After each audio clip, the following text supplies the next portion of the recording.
So obviously in the pen, you're gonna come across a bunch of crazy individuals. And usually the weirdest thing is all the crazy stories would come out when we would be smoking a joint or something.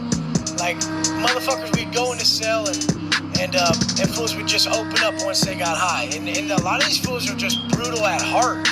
You can tell they're slightly off because once they get high, they start telling the war stories. The war stories come out.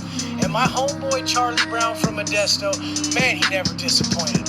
One time we were in the cell, we roll up a stick. In the pen, it's called a stick because it's so fucking small. It'll be like $8 and it'll be the tiniest joint you've ever fucking seen. But for some reason, that shit will get you so damn blazed, it's crazy.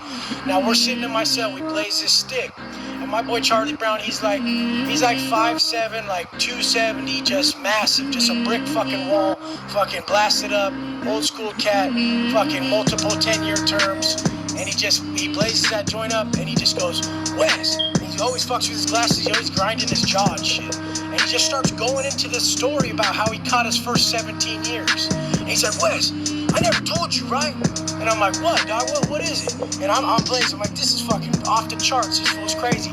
And he just starts going into how on fucking New Year, on Christmas fucking Eve in Modesto, there was a race riot on the street. And I'm like, damn, dog, on Christmas Eve, there was a race riot on the street. And he goes, yeah.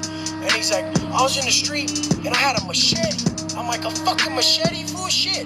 And he goes, and my mom comes out front. This is Christmas Eve. And my mom's like, Charlie Brown, no. And I fucking hacked this fool in his neck with the straight machete, almost cut the fool's head off. And I end up later in the day getting fucking pulled in on this. And I was looking at a life sentence. Now this is a crazy OG cat who's always into some drama in the pen and out the pen. The case he was on now, he swore that they planted shit on him, some dope on him, and he caught like another 8 years off of that because his past charges were so bad. In Cali, you get a thing called a prison prior. If you've been to prison before, it doesn't even matter what your charges are.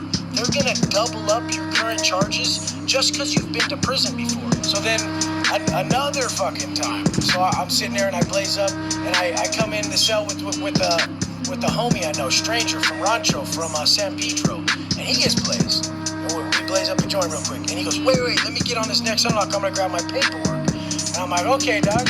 And he just starts telling me stories about the murder he got that got him 14 years. And he's like, he pulls out his paperwork, it's like a file like this thick. And he's like, look at this, fool. I had 3 people's IDs that I murked. And then I fucking, the cops called me with their IDs. They're talking about this other case where I killed this fool. And I'm like, damn, fool, you only got 14 years for murder. I got 10 years for a fucking assault with deadly weapon. That's crazy.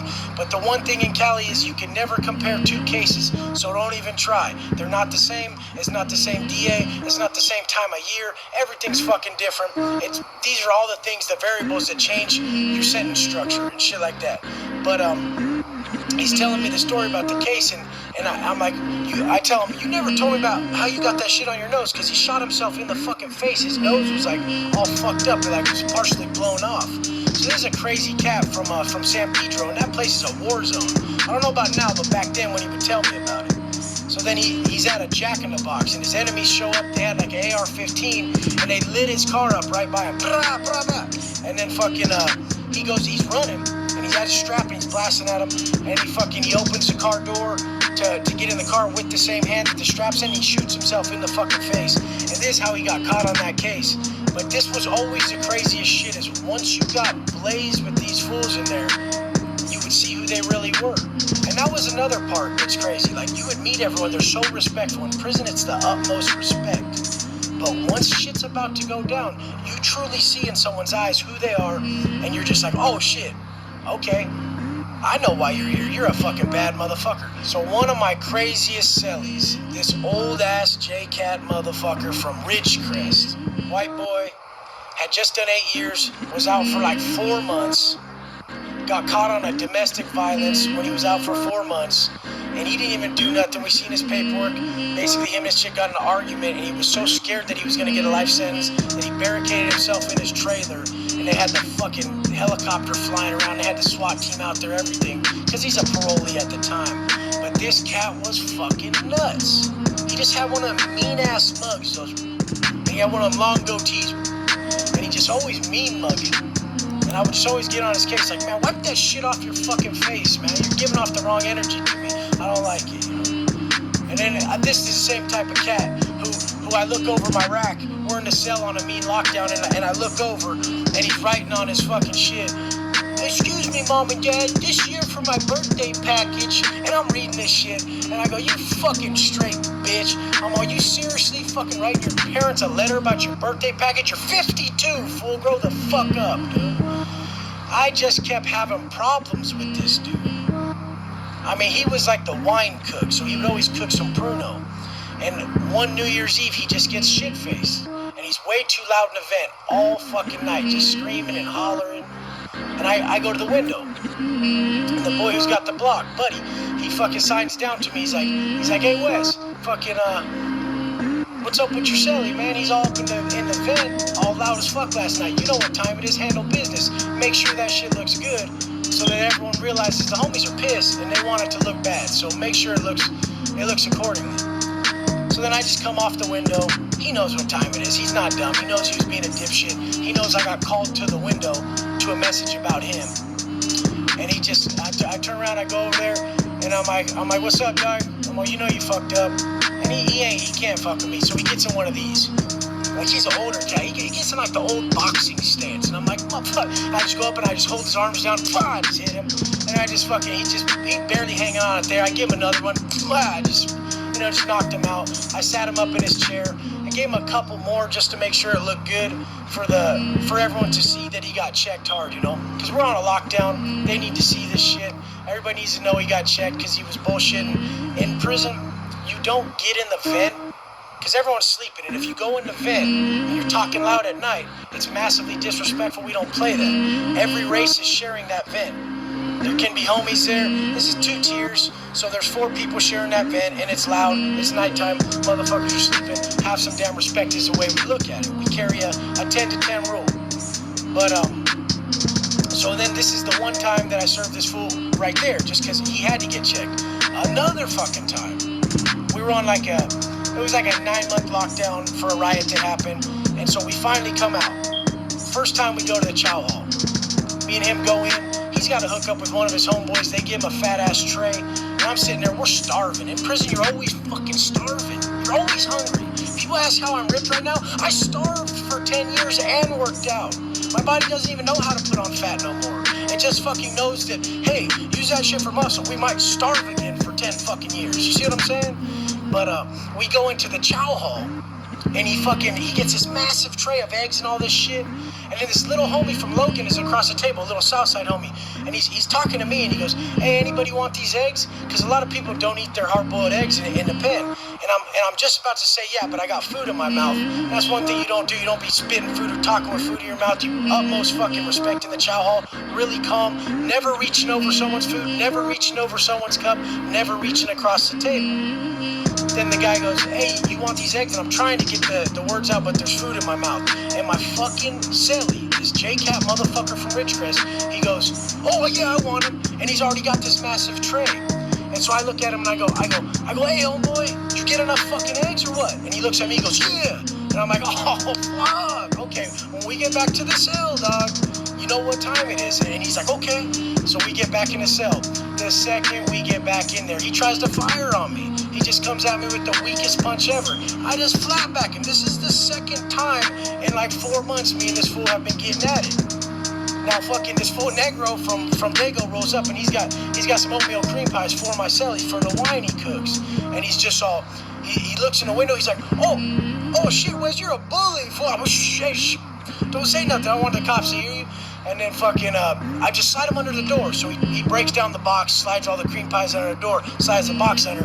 I put it like with my bunky shit while he's knocked out. And I mean, I'm just telling you, like, if you ain't okay with fighting and shit, if like violence strikes you as some sort of weird way, like just realize like prison ain't for you because you're gonna get in a lot of fucking fights. Even my second day in county jail, the motherfucker who had the block was a straight dipshit.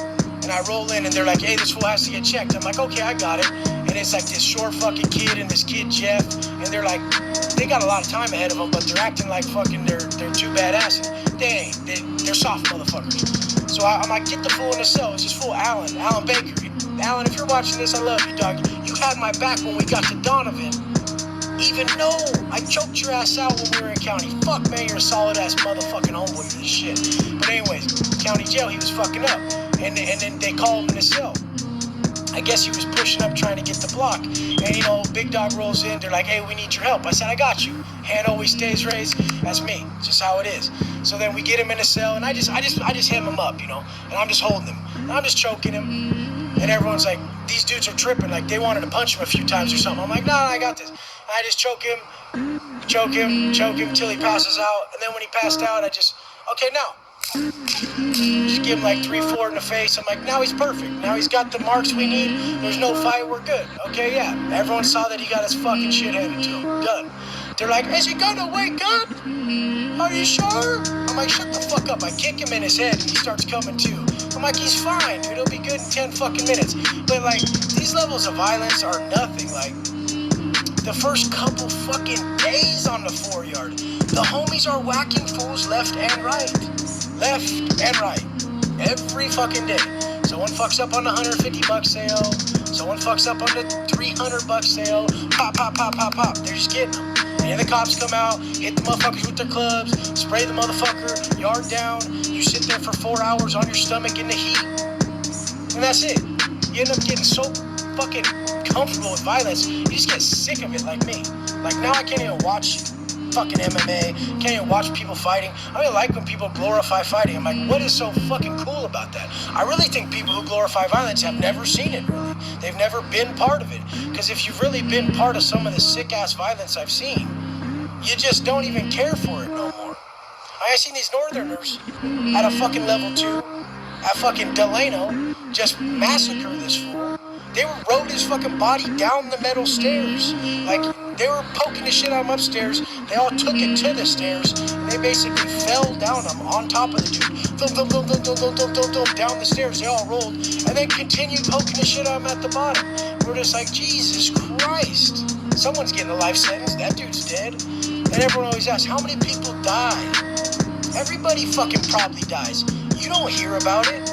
You're not gonna get on your phone when you have barely any time to call your chick or your friends and Google, did Jorge Samson die? No, you're not gonna do that. Like, people might tell you, hey, that fool died, or you might hear about it on the news or something. They don't even put that shit on the fucking news unless it's a cop that gets whacked or a cop that gets busted bringing some shit in. They don't talk about the shit that happens in the pen. My homie fucking Manny, this is one of the biggest things when I ran into Manny from OC. No tats. He told his grandma he wouldn't get none. He did 11 years in the shoe. He'd been down like 16 years.